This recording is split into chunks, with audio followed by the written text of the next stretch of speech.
I just wanna ride my bike, yeah.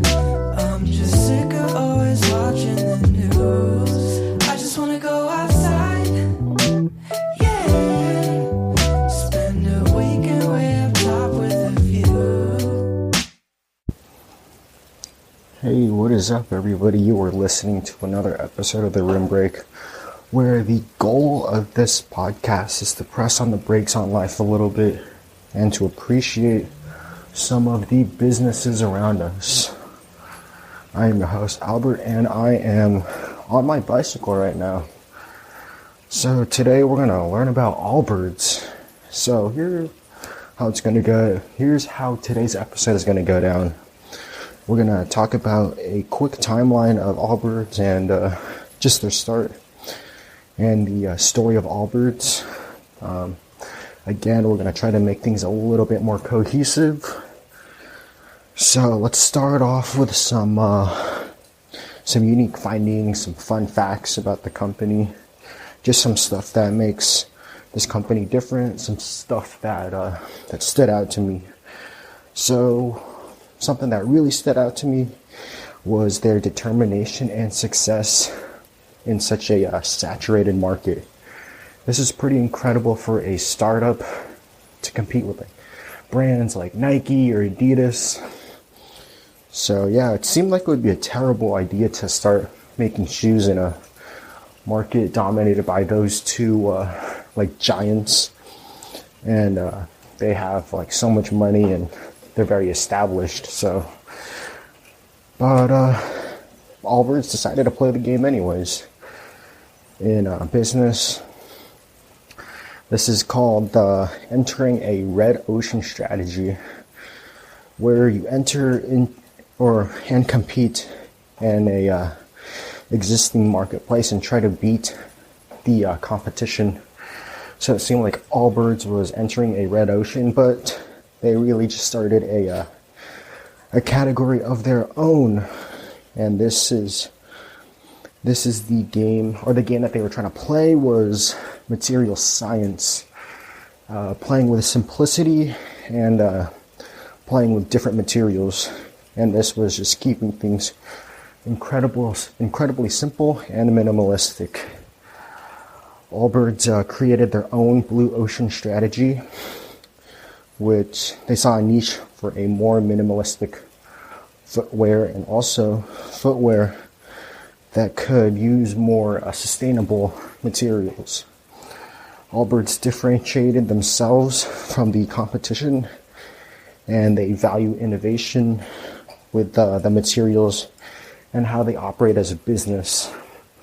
The co-founders didn't really have a clear insight, but they were incredibly determined to make things work.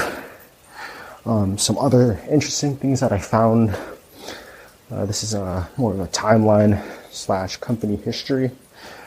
So both of these co-founders don't have any experience in the shoe industry, but they leverage their strengths to their advantage. Allbirds is a very interesting team. And let's jump into a little bit about the co-founders and how they met. So the co-founders consist of Tim Brown and Joey Zwillinger. One of the co-founders, Tim Brown, was a soccer player for New Zealand, professional soccer player.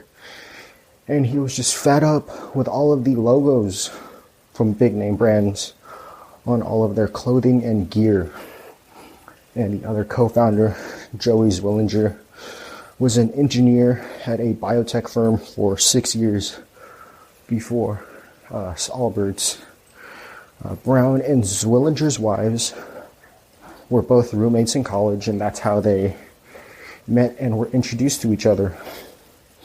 And their wives also had a deal with their husbands that they couldn't jeopardize their wives' friendship. At around 2009, 2010-ish, the idea popped into Tim Brown's head, and that was to make a shoe made out of wool.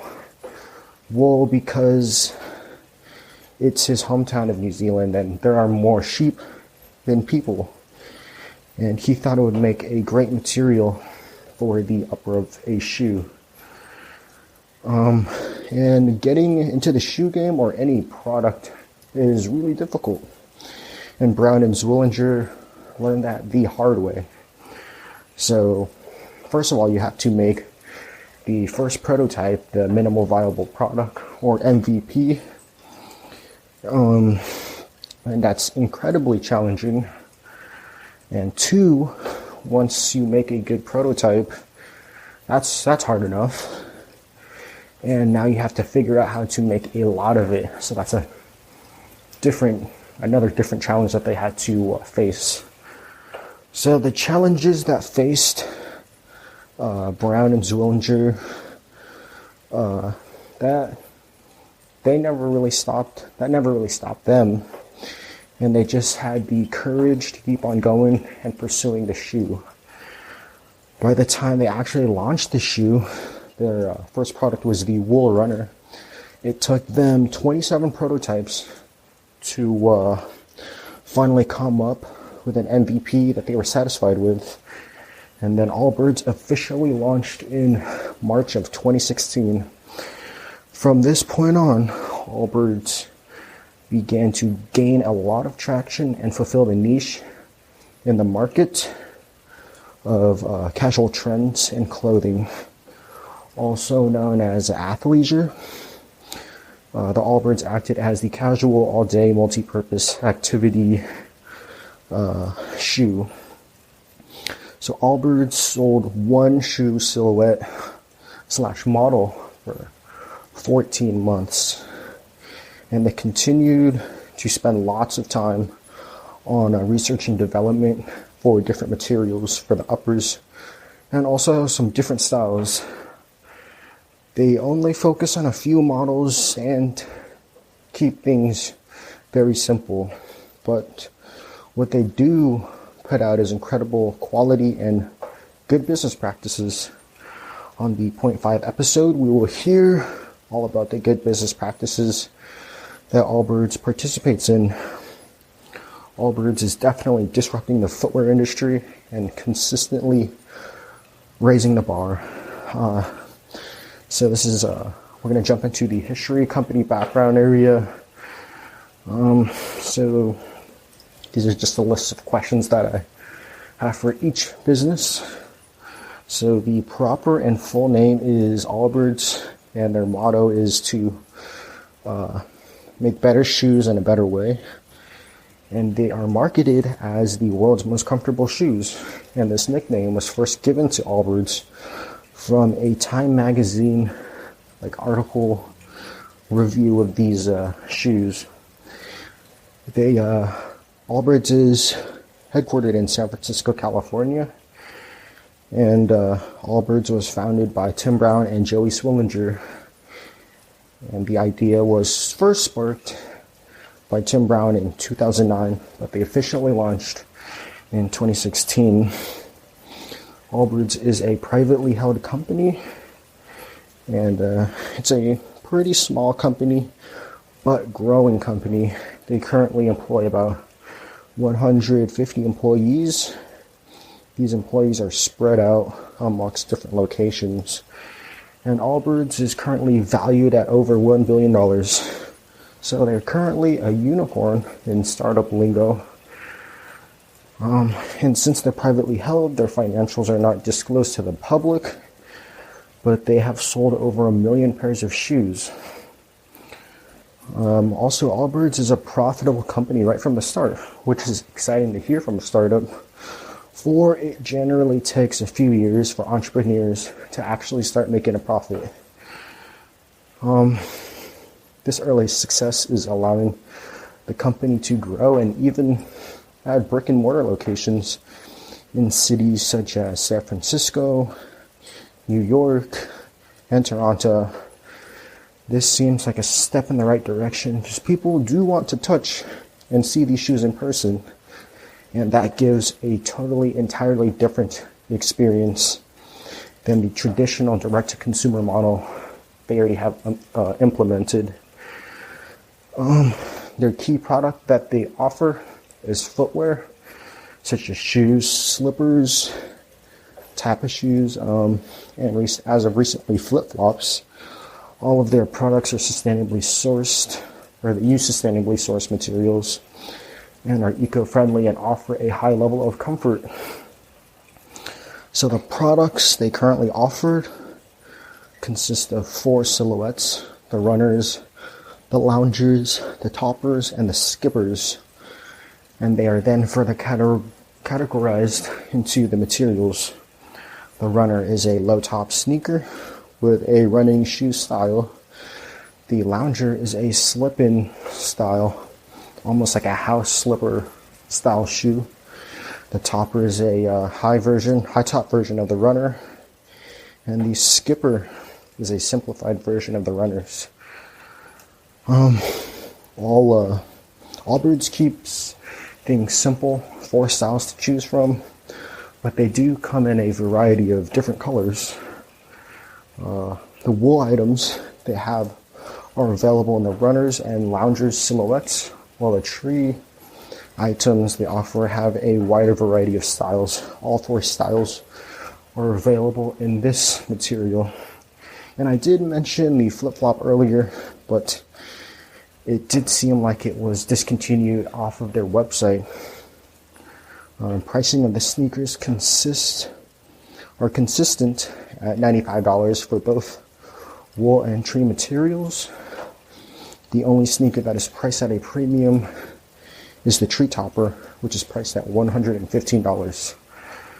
All of the sneakers come in a variety of colors to adapt to your ever-changing wardrobe. So, yeah, and all of these shoes are available to be worn sockless if you're into that.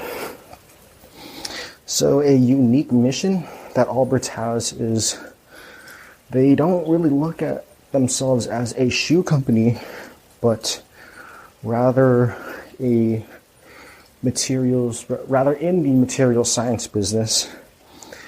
They've created different materials for their shoes that meet their sustainability pillar of their business. Some of the materials include the wool that I mentioned earlier. For the wool runner and the loungers, this material is actually sourced from New Zealand. The shoe made from eucalyptus pulp, and they incorporated that into their tree shoe. This tree material is sourced from South Africa, and the material was actually found by one of their interns. So yeah, interns doing work. It's good to see that they're getting their return on investment with their interns, you know. The insoles are actually made from a special material called sweet foam, which is actually made from sugar. And this sugar is sourced from southern Brazil. And the shoelaces that they use are made from 100% post-consumer recycled plastic bottles. Some of their fabrics are from Italy, and the shoes are assembled in South Korea. Allbirds is always asking the question, is there a better way to do things? And this is a great motive because it pushes the team members to always strive and to find ways to solve problems, to be more efficient. Yeah, this can be applicable to many different aspects of the business and just the employees' lives. Some other unique findings from the leadership of Allbirds, especially from Tim Brown, was how he used some of the lessons from sport, as he was a professional soccer player earlier in his career. Some of the lessons of sport he learned was, and applied to running a business, was a team working towards something bigger than themselves, setting a goal and achieving it. Everyone has a specific role to play, and calling out underperformance. Brown knows he can't do everything himself, and everyone has their own different strengths and weaknesses. And working at Allbirds is more exclusive because each employee has certain desirable traits, such as having a high capacity and a low ego, and buying into the team. But this is just a taste of what